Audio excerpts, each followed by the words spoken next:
उठा के कहो हाथों को, खुदावन तू सब कुछ कर सकता है, तेरे लिए कुछ भी नामुमकिन नहीं, सब मुमकिन है तेरे साथ। मैं अपने केस को तेरे हाथों में सौंपता हूं, तू मेरी चिंता मुझसे ज्यादा करता है। फिर से कहो, यीशु मसीहा है तू। प्रभु यीशु मसीह के सामर्थी नाम में मांगते हैं। आप जानते हैं कि प्रभु ने बड़ी एक आई ओपनिंग बात मुझसे की पिछले हफ्ते। प्रभु ने कहा कि अगर लोगों को यह मालूम है कि जब उनको पेट की दिक्कत होती है, वो घर बैठ के रोते नहीं रहते, पेट के डॉक्टर के साथ अपॉइंटमेंट बुक करते हैं और पेट के डॉक्टर को दिखा देते हैं। जब उनको आंखों की दिक्कत होती है, वो आंखों के डॉक्टर के पास चले जाते हैं। आप घर बैठ के रोते नहीं रहते कि मेरी आंखें खराब है, मेरी आंख। आप जाते हैं और डॉक्टर के पास चले जाते हैं। पर जब एक क्रिश्चियन को प्रॉब्लम होती है, वो घर बैठा रोता रहता है। अगर उसे हीलिंग चाहिए तो परमेश्वर ने लोग ठहराए हैं जिनके पास हीलिंग का वरदान है, वो उनके पास नहीं जाते, इसलिए वो रोते रहते हैं। इसीलिए प्रभु उनको बाइबल में बच्चा कहता है, मंदबुद्धि और मूर्ख कहता है, कि उन्हें सांसारिक बातों की तो नॉलेज है कि अगर मेरे फाइनेंस में गड़बड़ है तो मुझे अच्छे सीए के पास जाना है, अगर मेरे मकान में कोई दिक्कत है तो मुझे मिस्त्री के पास जाना है, मेरे साउंड में कुछ दिक्कत है तो मैं अच्छी टीम बुलाऊंगा दिल्ली से साउंड की, मुझे चेक करे। पर जब आपको कोई दिक्कत होती है तो आप ये भूल जाते हैं कि परमेश्वर ने लोग ठहराए हैं जिनके पास आपको जाना होगा। अगर परमेश्वर ने डायरेक्ट अपनी आत्मा के द्वारा कार्य करना होता तो वो कभी ना कहता कि मैंने चर्च में pastors, evangelist, profits, apostles, teachers ठहराए हैं। वो ये कहता कि मैंने अपना आत्मा ठहराया है जो तुम्हारी जिंदगी में काम करेगा। लेकिन वचन क्या कहता है? उसने कहा मैंने चर्च में इन लोगों को ठहराया है कि मसीह की देह उन्नति पाए। आप हील होंगे, आप उन्नति करेंगे। मैं आपको बता रहा हूं, healing is a spiritual thing. आपके कमर में दर्द है, आप बैठकर प्रार्थना नहीं कर सकते फुल कंसंट्रेशन के साथ, लेकिन जब वो दर्द हील हो जाता है, आप फ्री हो जाते हैं फुल पोटेंशियल के साथ प्रार्थना करने के लिए। सो healing, deliverance is a spiritual thing. ये कोई शारीरिक चीज नहीं है जिसको लोग, जिसकी निंदा करने लगते हैं क्योंकि उनके पास वो वरदान नहीं है। हाथ ना आए थू कोड़ी। ऐसे पास्टर्स भी हैं जिनके पास हीलिंग का वरदान नहीं है। अपने प्रचार से उनकी चर्च में लाखों लोग हैं जो लोग ये बोलते हैं कि हमारे पास हीलिंग का वरदान नहीं, हम सच बोलते हैं इसलिए हमारे पास लोग थोड़े हैं। मैं आपको अकेले प्रचारक बता देता हूं जो इस इंडिया की दूसरी सबसे बड़ी चर्च है, वहां पे 3.5 लाख मेंबर है, सिर्फ प्रचार करता है पास्टर। आपको समझना पड़ेगा परमेश्वर ने लोगों को ठहराया है। अगर आप जीवित चर्च का हिस्सा नहीं हैं, आप परमेश्वर को कंप्लेंट नहीं कर सकते, क्योंकि परमेश्वर ने तो कहा है कि मैंने तो उन लोगों को ठहराया है। तुझे हीलिंग चाहिए, जा। डिलीवरेंस चाहिए, जा। आज प्रोफेटिकली मैंने आपको एक बात बताई है कि 6 मंथ हमने फाइट की है, पहले 6, अगले 6 महीने महिमा के होंगे, ग्लोरियस होंगे, शानदार होंगे, शानदार, बिल्कुल शानदार।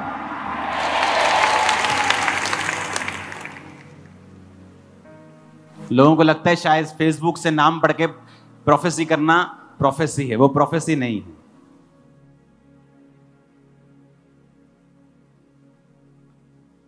आप अपने लोगों को देखेंगे, अपने रिश्तेदारों को, दोस्तों को देखेंगे कि वो स्पिरिट डबल ट्रिपल 10 गुना ज्यादा खिंचाहट से उनको अपनी ओर खींच रही है और परमेश्वर के भवन में लेके आ रही है। वो आत्मा आप देखेंगे उनके साथ, आप देखोगे। ये प्रोफेटिक वर्ड है जो मैं आपको दे रहा हूं। जैसे जैसे टेक्नोलॉजी बढ़ेगी, एविएशन में बहुत सी नई टेक्नोलॉजी आप देखोगे। फ्यूचर तो ऐसा होगा कि जहाज क्रैश होने की घटनाएं 0.something% पे आ जाएंगी, इतनी कम हो जाएंगी। टेक्नोलॉजीज ऐसी होंगी कि किसी को बंदूक से मारने की जरूरत नहीं पड़ेगी, आप उसको दूर से बिना बंदूक से मार पाएंगे। और लोगों का डिप्रेशन हाईएस्ट लेवल पे होगा। छोटे छोटे बच्चे भी डिप्रेशन का शिकार होंगे फ्यूचर में। और इसीलिए परमेश्वर की ओर लोग ज्यादा होंगे, विरोध भी ज्यादा होगा, अंधेरा भी ज्यादा होगा और उजाला भी ज्यादा होगा। आपके बच्चे चमकेंगे तारों की तरह और लोगों को सिखाएंगे।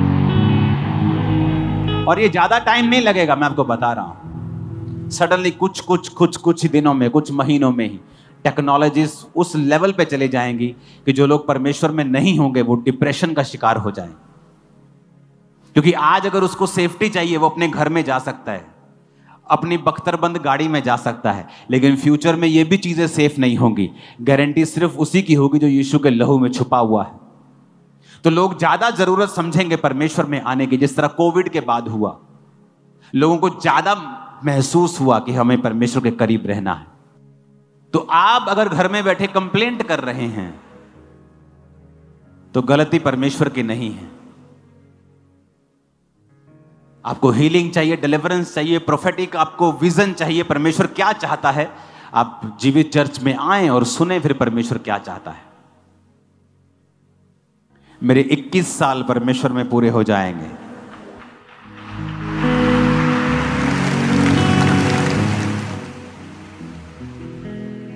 मुझे ऐसा लगता है मैं कल परमेश्वर में आया था। मुझे लगता ही नहीं मैंने 21 साल बिता लिए हैं परमेश्वर में। जब मैं प्रभु में आया था मैं 19.5 साल का था। आपको यह बात समझनी ही पड़ेगी। तैयार हो इस मीटिंग के लिए? यह आम मीटिंग नहीं होगी। आप इस मीटिंग में इतनी फायर को रिसीव करके जाओगे ना, आप लोगों को हील कर सकोगे, आप हाथ रखोगे तो। मैं आपको बता रहा हूं, जो इस चर्च के रेगुलर मेंबर्स हैं ना, वो ऑलरेडी अनॉइंटेड है। मैं आपको बता रहा हूं, ऑलरेडी आपके अंदर मसा है, आपको चाहे ना मालूम हो। तो परमेश्वर ने ऐसे लोग ठहराए हैं जिनके पास आपको जाना है। इस मीटिंग में खासतौर जो बड़ी मीटिंग्स होती हैं, चाहे आप ब्रांच में जाते हैं, अगर पवित्र आत्मा आपकी अगुवाई करता है कि आपको मेन ब्रांच में आना है, हेड चर्च में आना है, तो जरूर आए। कई बार पवित्र आत्मा आपकी अगुवाई करता है कि वहां जाओ। कई बार आप जाते हैं ब्रांच में, ओके है, लेकिन कई बार होली स्पिरिट आपकी अगुवाई करता है अंदर से और आप उस बात को इनकार करते रहते हैं, क्योंकि कई बार परमेश्वर ने कुछ एक्स्ट्रा काम आपकी लाइफ में करना होता है। तो इसलिए मैं ये बता रहा हूं कि आपको मालूम हो कि पवित्र आत्मा जब आपसे बात कर रहा है किसी विषय में, आपको ऐसा ना लगे कि मेरा मन आपसे बात कर रहा है। क्योंकि विश्वासियों से परमेश्वर बहुत ज्यादा बात जब नहीं करता या उनको पहचान नहीं होती परमेश्वर की आवाज कौन सी है, मन की कौन सी है, तो वो सोचते हैं कि शायद उनके मन में ये बात आ रही है। लेकिन कई बार मन में नहीं आ रही होती, वो परमेश्वर का आत्मा उनसे बात कर रहा होता है। तो एक नियम आप अपनी जिंदगी में बना लें कि परमेश्वर ने डायरेक्ट वो कुछ नहीं करता, बाइबल कहती वो अपने लोगों का इस्तेमाल करता है। तो अगर आपको हीलिंग चाहिए, स्पिरिचुअल लोगों के साथ संगति करें,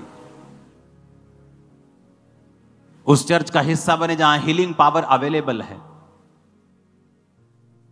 मैं हील हुआ कि नहीं हुआ यह बात अलग है, लेकिन अगर एक कैंसर वाला हील हो रहा है, एक HIV वाला हो रहा है, तो सब हो सकते हैं, क्योंकि वो ग्रेस उस चर्च के ऊपर अवेलेबल है। एक के बेबी हो रहा है, 2 को हो रहे, 3 को हो रहे, इसका मतलब ग्रेस अवेलेबल है। ऐसा कैसे हो सकता है कि आप ले हैंड करवाएं, आपको हल्का महसूस हो, आप सब कुछ उठा रहे हैं, आप अगले दिन 2 दिन बाद वापस जा रहे हैं, आप प्रेग्नेंट हैं? ऐसा कैसे? आपकी फैलोपियन ट्यूब ब्लॉक है, आपको HIV है, सब कुछ नेगेटिव लाइफ में बुरा चल रहा है, आप चर्च में बैठे हैं 3 साल से, समथिंग एक दिन समडे प्रेयर होती है, आप पेट पे हाथ रखती हैं, आपको गर्म महसूस होता है, अगले महीने में आप प्रेग्नेंट होती हैं। ऐसा कैसे हो सकता है? आपका बेबी, आपका हस्बैंड, आप HIV फ्री हैं, ऐसा कैसे हो सकता है? एक इत्तेफाक हो सकता है, 2 हो सकते हैं, 20,000 इत्तेफाक नहीं हो सकते। एक संडे कम से कम आप 20-25 गवाहियां रेगुलर सुनते हो, 70 से 100 गवाहियां आप इंस्टेंट सुनते हो। थर्सडे मिला लो, पूरा महीना मिला के आप 800 से 1000 गवाहियां सिर्फ यहां सुनते हो। बन्नी कितनी है वो पता नहीं कितने हजार में। एक साल में क्या 25,000 इत्तेफाक हो सकते हैं? एक को जोश चढ़ गया, 2 को चढ़ गया, 25,000 को जोश चढ़ गया। 25,000, अगर 25,000 गवाहियां लोग दे रहे हैं तो वो सचमुच परमेश्वर कर रहा है। पहला शमूएल 22 उसकी 1 आयत में लिखा है, दाऊद वहां से चला और बचकर अदुल्लाम की गुफा में पहुंच गया। यह सुनकर उसके भाई, उसके पिता का समस्त घराना उसके पास गया। कब की बात है ये तब की बात है जब दाऊद की जिंदगी में फाइट चल रही थी। शाऊल उसकी जान के पीछे लगा हुआ था, मारने के लिए उसका पीछा कर रहा था। इस आयत से पहले दाऊद के ऊपर 3 बार भाला चलाकर फेंका गया था। कभी वो लकड़ी में धंस जाता था, 2 बार दाऊद बच जाता था। दाऊद को मारने की कोशिशें की गई थी 5 से 6 से 7 बार। अब दाऊद को मालूम हो चुका था शाऊल उसको मारना चाहता है। शाऊल का बेटा योनाथन उससे प्यार करता था और उसको हमेशा बचाता था। मैं आपको बैकग्राउंड इसलिए बता रहा हूं कि आपको मालूम हो कि परमेश्वर का आत्मा आत्मिक रीति से किस तरह से आपकी लाइफ में काम करता है। इस समय दाऊद की कंडीशन यह थी कि यह मसा हो चुका था शमूएल नबी के द्वारा, पर अभी तक आत्मा में सब कुछ मिल रहा था, शारीरिक रूप में कुछ भी फर्क नहीं था। जिस तरह एक भाई आके कहता है कि मैं आता रहा चर्च में, HIV वैसे ही था, फैलोपियन ट्यूब्स भी वैसे ही ब्लॉक थी। हां, आत्मा में मेरा विश्वास बढ़ गया, आत्मा में मेरी तरक्की हो गई, मैं परमेश्वर में विश्वास करने लगा, मैंने पाप छोड़ दिया, मेरी आत्मिक जिंदगी अच्छी हो गई। अभी आत्मा में फर्क पड़ रहा है, शरीर में कुछ नहीं हुआ। यह दाऊद का वो पीरियड था, वो समा था कि जब आत्मा में सब कुछ हो रहा है लेकिन शरीर में कुछ नहीं हो रहा। और अब वो ऑफिशियली भगोड़ा हो चुका है। पहले वो शाऊल के सामने रहता था, शाऊल पर दुष्ट आत्मा चढ़ता था, वो वीणा बजाता था, गाता था, शाऊल चंगा हो जाता था। अगले संडे से आपको स्पेशल मैं टीचिंग देने वाला हूं, मिस मत करना। चंगा होता था तो शाऊल को अच्छा लगता था। बीच बीच में दुष्ट आत्मा शाऊल पे अटैक करता था और वो जेलसी करता था दाऊद से, और बीच बीच में उसको मारने के लिए भाला चलाता था। वो डेंजरस थिंग कि आप किसी के सामने मिनिस्टर कर रहे हैं और शाऊल उस पे भाला चला रहा है, और हर बार वो बच जाता था। अब बात इससे आगे चली गई थी। अब वो ऑफिशियली भगोड़ा था, यानी उस देश से ही भाग चुका था। कुछ हुआ, क्या हुआ? 2 आयत में कुछ हुआ, देखेंगे। मैं 1, 2, 3 पढ़ूंगा, क्वायर के साथ और कलीसिया के साथ हम मिलके पढ़ेंगे। पहला शमूएल 22 की 1 हमने पढ़ ली है कि दाऊद वहां से बचकर गुफा में पहुंचा अदुल्लाम की। 2 आयत को हम पढ़ेंगे, 1, 2, 3। और जितने संकट में पड़े थे और जितने ऋणी थे और जितने उदास थे, वे सब उसके पास इकट्ठे हुए। सब ऊंची आवाज़ बोलो, बोलो। जितने कर्जाई थे, जितने उदास थे और जितने मुसीबत में थे, और वह उनका प्रधान हुआ। एक मिनट,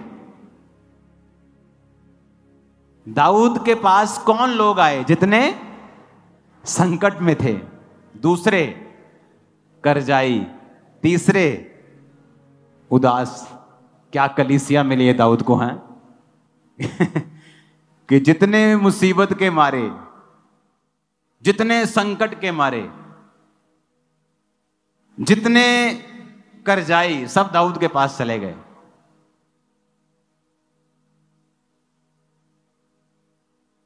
जो पास्टर्स बड़ी बड़ी कलीसिया रखने का दर्शन रखते हैं ना, आप नोटिस करना, जो पहली कलीसिया आपकी होगी, शुरुआती लोग, वो बहुत ही दुखों के, कर्जों के और शैतान के मारे हुए होंगे। पर उन लोगों को देखकर कभी ये अंदाजा मत लगाना, क्योंकि ये लोग जो करजाई थे, ऋणी, करजाई, उदास थे, संकट में थे। जब दूसरा शमूएल में आप पढ़ते हैं, सारे के सारे दाऊद के योद्धा बन चुके थे, कर्जों से आजाद हो चुके थे, मुसीबत से आजाद हो चुके थे, और कोई भी उनमें से उदास नहीं था। It's a perfect demonstration, perfect उदाहरण है कि अगर आप ऐसे व्यक्ति के साथ जुड़ेंगे जो दर्शन में हो। अभी दाऊद की जिंदगी में भी कोई बड़ा काम नहीं हुआ है, लेकिन वो आत्मिक है, स्पिरिचुअल मैन। जब मैंने खामरा चर्च स्टार्ट की थी, क्या था मेरे पास? कुछ नहीं था मेरे पास। मैं अपना बिजनेस करता था, एक बिजनेसमैन था मैं। लोग आते थे, मैंने गरीब है, अमीर है, डोंट वरी, वचन। आज वही लोग हैं जो लाखों की सपोर्ट कर रहे हैं हर महीने चर्च की। वही लोग सेम सालों से आ रहे हैं यहां, आज भी जानते हैं मुझे, मैं मिलता हूं उनसे और खुशी होती मुझे। पुराना मेंबर देखता हूं मैं, खुशी होती मेरे को। पता नहीं कहां पीछे पीछे बैठे रहते ये लोग, कभी कभी मिल जाते हैं, लेट आते हैं, कभी उधर बैठ जाते हैं ओवरफ्लो। अब यहां पर वो ऋणी थे, ऋणी रहे, संकट में थे, संकट में ही रहे, उदास थे, उदास ही रहे, जब तक वो दाऊद के पास नहीं आए।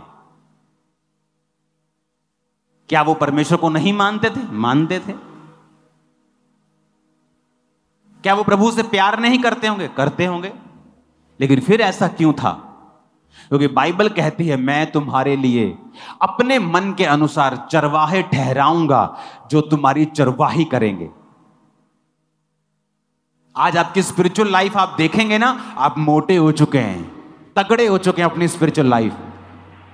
शरीर में हम सब वेट लूज कर रहे हैं, लेकिन आत्मा में हम वेट लूज नहीं कर रहे हैं। ये लोग करजाई के करजाई रहे, संकट में थे, संकट में ही रहे, जब तक ये दाऊद के पास नहीं आए। आप क्यों विश्वासी हैं? जब तक आप एक जीवित चर्च का हिस्सा नहीं हैं, मैं आपको बताता हूं, आपकी मुसीबतें खत्म नहीं होंगी। क्योंकि परमेश्वर ने आपको एक दर्शन का हिस्सा बनाना है। दाऊद के ऊपर एक दर्शन था कि मेरे मन के अनुसार जो राजा होना चाहिए वो दाऊद है। दाऊद को एक टीम चाहिए जो दाऊद के आगे आगे काम करे। मैं दाऊद से बात करूंगा, दर्शन दाऊद को दूंगा, दाऊद मेरे लिए काम करेगा, यह टीम दाऊद के लिए काम करेगी। जब तक वो टीम दाऊद के लिए काम नहीं करेगी, मैं इनको संकटों से आजाद नहीं करूंगा।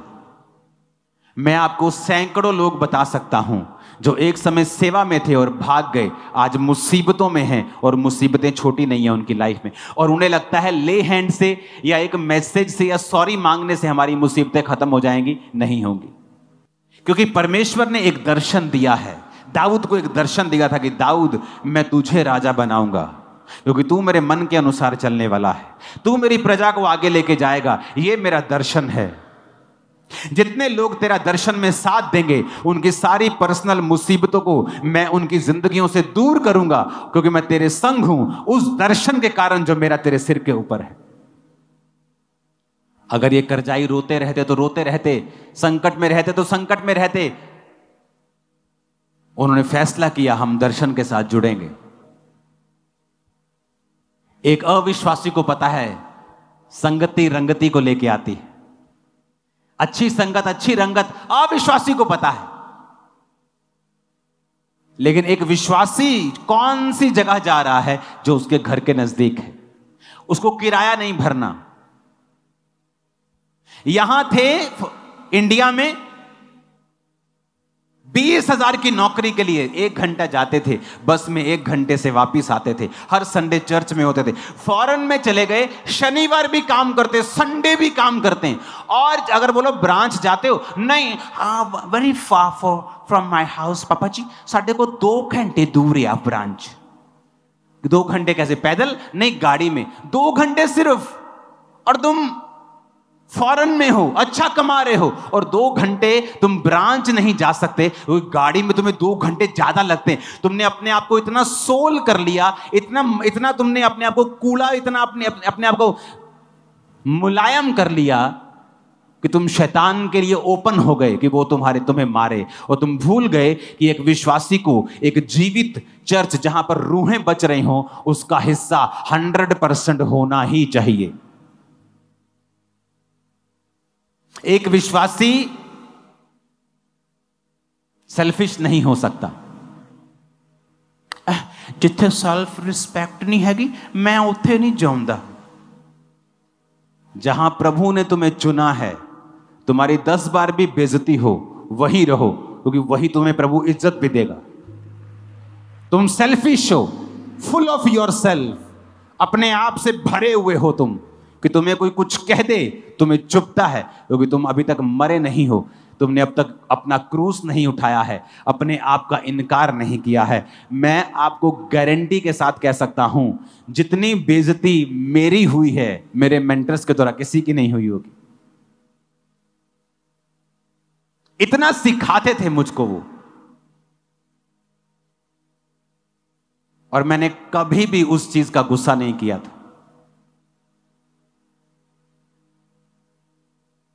मैंने अपने पास्टर से उसकी अपनी टी-शर्ट मांगी थी, और मैं उसके ऑफिस के बाहर 8 घंटे तक रहा था। टी-शर्ट लेके ही निकला, मैं भी ढीठ था, मैंने कहा जाना ही नहीं, आज लेके ही जानी टी-शर्ट।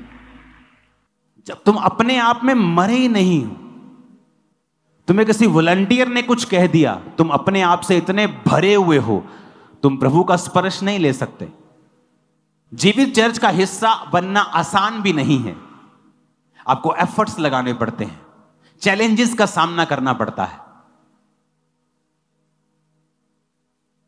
चर्च को संभालने वाले इस चर्च में 5200, 5300, पता नहीं 5500 वॉलंटियर्स हैं। 5500 वॉलंटियर्स, सब ब्रांचेस मिला के। आपको क्या लगता है, अगर उनमें से 1% भी किसी का दिमाग खराब हो, तो कम से कम 50 होंगे जिनका दिमाग खराब होगा। तो अगर आप किसी के दिमाग खराब करवाने पर दिमाग खराब कर सकते हैं, तो आपको अपना दिमाग ठीक करने की जरूरत पड़ेगी। क्योंकि हजारों में कुछ तो लोग होंगे जो आज सताए हुए होंगे, मूड खराब वाले होंगे। क्या आप उनके कुछ बोलने से निरुत्साहित हो जाएंगे? क्या आपको नहीं पता आप जीवित चर्च का हिस्सा हैं? क्या आपको नहीं पता परमेश्वर ने आपको भेजा है? क्या आपको नहीं पता एक दर्शन के तहत आप यहां पर हैं, और आपकी लाइफ आज से कभी सेम नहीं। ये प्रोफेटिक वर्ड है, कुछ करो या ना करो, आज मैं कह रहा हूं आपकी लाइफ कभी सेम नहीं। आज के बाद एक नेक्स्ट लेवल के ऊपर आप जा रहे हो। आमीन। मेरे को खड़कने वाला चाहिए छत के ऊपर। हालेलुया। पढ़ो इन लोगों को, पहले शमूएल में पढ़ो इन कर्जाइयों को, इन कर्जाइयों को, इन ऋणियों को, इन दुखियों को, इन मुसीबत में पड़े हुए लोगों को पढ़ो। लेकिन मैं आपको बताता हूं, फिर दूसरा शमूएल भी पढ़ना। दूसरा शमूएल 23 उसकी 8 आयत से पढ़ना, जहां लिखा है दाऊद के शूरवीरों के नाम ये हैं, तहकमोनी, यशोब, यशबेत, उसके बाद अहोदी दादे का पुत्र एलियाजर। आपको दाऊद के वीर मिलेंगे। कौन थे ये? वही ऋणी, वही संकट, वही मुसीबत, वही दुखी लोगों की एक छोटी सी कलीसिया, जिसने दाऊद पर विश्वास किया कि इस परमेश्वर ने इसको खड़ा किया और हम प्रभु के काम करेंगे इसके साथ मिलके, और परमेश्वर ने उन्हीं को योद्धा बना दिया। कुछ ही समय की बात है, आप एक बड़े योद्धा के रूप में जाने जाएंगे, आप एक बड़े बिजनेसमैन के रूप में जाने जाएंगे, एक बड़े पास्टर्स के रूप में भी जाने जाएंगे। आमीन। मेरे को खड़कने वाला चाहिए। इस कलीसिया में सिर्फ विश्वासी नहीं आते, पास्टर्स, प्रॉफिट्स, अपोस्टल्स सब आपके बीच में बैठे। बड़े काम करोगे आप, बड़े काम करोगे आप। फाइनेंस की समस्याएं आपको नहीं होंगी यीशु मसीह के नाम में। हालेलुया। संगति एक अविश्वासी को भी पता है, संगति ही रंगत को लेके आती है, लेकिन विश्वासियों को नहीं पता। इसलिए तो परमेश्वर ने नाराजगी जाहिर की है बाइबल में। कहता जो अन्य जाति हैं, जो हनेरे की संतानें हैं, तुमसे ज्यादा चालाक हैं, तुम बोंधू हो, तुम बुद्धू हो, तुमसे ज्यादा चालाक है वो। उन्हें पता है आंख की प्रॉब्लम है, 2 मिनट में फोन पे बुक करेंगे आई डॉक्टर। गले की दिक्कत है, चलो ENT डॉक्टर के पास चलते हैं। लेकिन तुम्हें नहीं पता कहां जाना है, तुम अभी भी प्रभु के सामने बैठ के रो रहे हो, और प्रभु कहता है ए भाई, मैंने चर्च में लोगों को ठहराया है, हीलिंग चाहिए तो जा वहां जहां हीलिंग हो रही है, मैं तो हीलिंग कर रहा हूं, तू नहीं जा रहा। जा जहां डिलीवरेंस हो रही है, मैं तो कर रहा हूं। जा जहां पे परमेश्वर अपने दासों के द्वारा बात करके प्रोफेटिकली आपको बता रहा है कैसे तैयार रहना है फ्यूचर के लिए, मैं तो बता रहा हूं, तू ही नहीं जा रहा। पहला शमूएल 19:18 से 24 में लिखा, जब शाऊल भागा जाता था दाऊद के पीछे उसको मारने के लिए, तो दाऊद एक जगह पहुंच गया। तो शाऊल ने क्या किया? शाऊल ने अपने दूत भेजे। कहता वो शमूएल नबी के पास चला गया, दूतों को भेज के उनको बुलवा लो। जैसे ही दूत गए वहां पे शमूएल नबी के पास जहां दाऊद था, लिखा वो भी नबूवत करने लगे, प्रोफेसी करने लगे। उसने दूसरा दल भेजा, वो नबूवत करने लगे, सारे दल नबूवत करने लगे। शाऊल आप चल पड़ा, कहता मैं जाना देखदा की कर दे। जैसे ही शाऊल वहां पहुंचा, दुष्ट आत्मा उसमें से निकल गया, प्रभु का आत्मा शाऊल पर चढ़ा और वो कपड़े उसके राजा के कपड़े खोल के वो नबूवत करने लगा।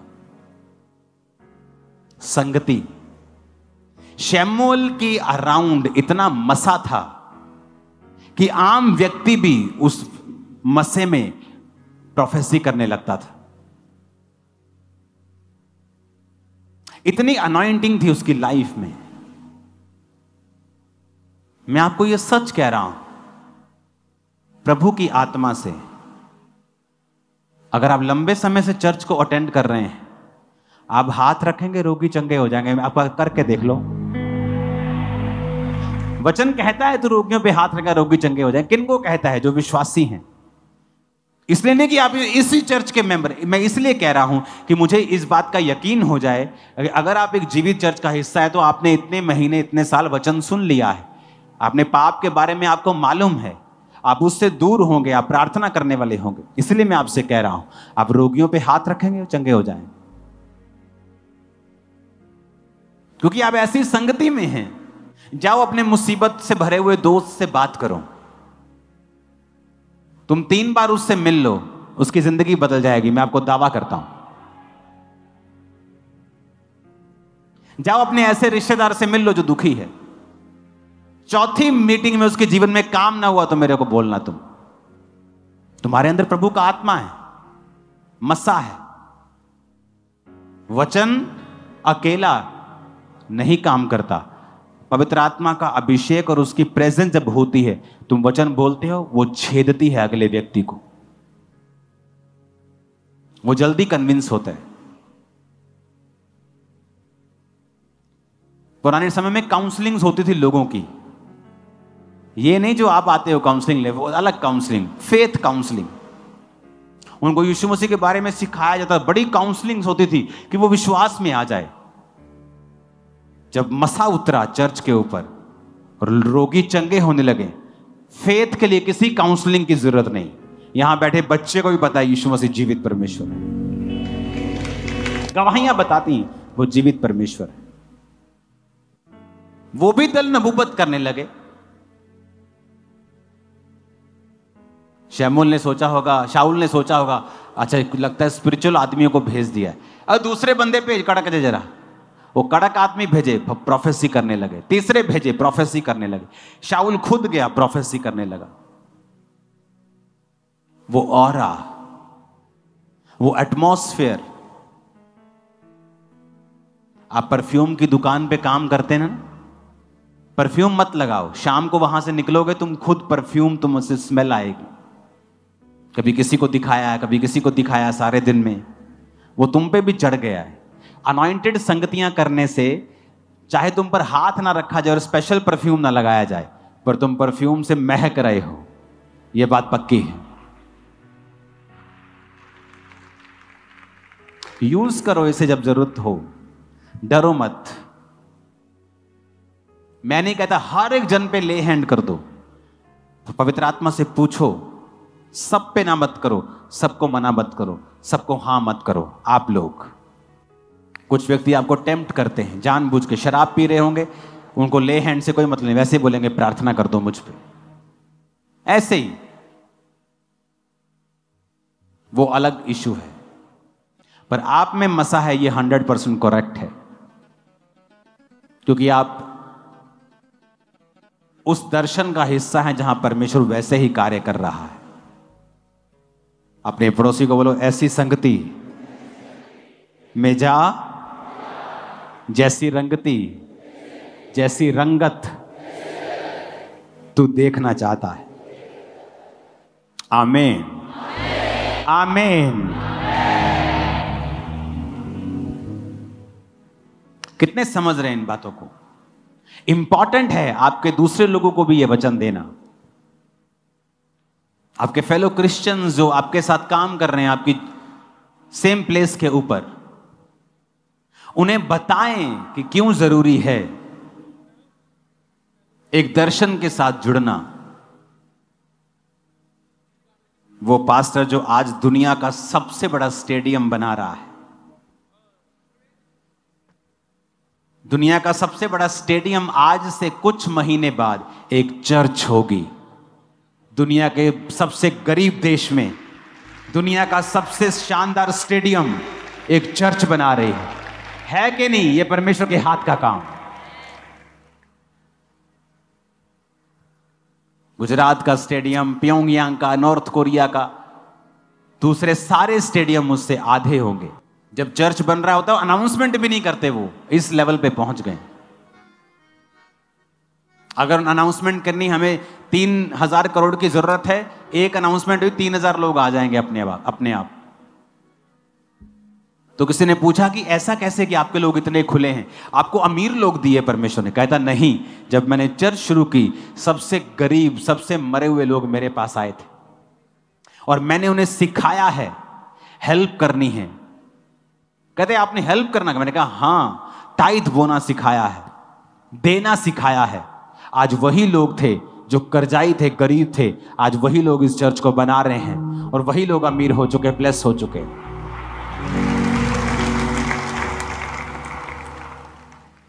आपके पास थोड़ा आता है, आप सोचते नहीं ज्यादा आएगा तो मैं बोऊंगा। नहीं, मेरा तो साउंड का खर्चा है 10,000, 15,000 तो ऑफरिंग है, मैं टाइथ नहीं बो सकता चर्च का। इसीलिए आप हमेशा फाइनेंशियल स्ट्रगल करते हैं। डिवाइन विजडम लगाएंगे तो वो अलग बात करेगी, शारीरिक बुद्धि सोचेंगे तो वो अलग बात करेगी। डिवाइन विजडम को यूज करें। संगति को कभी अपनी लाइफ से खत्म ना होने दें। मैंने अपनी जिंदगी में कई चीजों के लिए बहुत ले हैंड करवाए, लेकिन वो समय पे गई। कुछ ले हैंड से इमीडिएटली आराम आया, कुछ ले हैंड से 2 महीने में, और कुछ ले हैंड से बहुत देर बाद। क्योंकि कई बार परमेश्वर की भी योजना होती है आपको कहीं लेके जाने की, और अगर परमेश्वर आपको सब कुछ दे दे तो कई बार आप उसके वचन से और उसकी आत्मिकता से हट जाते हैं। संगति करते रहेंगे तो परमेश्वर का आत्मा हम में काम करेगा। अपने पड़ोसी को बोलो, बोलो जितने संकट में थे, जितने कर्जाई थे, जितने उदास थे, सब दाऊद के पास इकट्ठे हुए। मैं उनका प्रधान हुआ और वो 400 पुरुष थे, और सारे के सारे दाऊद के योद्धा बन गए, कर्जों से आजाद हो गए, संकट से निकल आए, उदासी चली गई।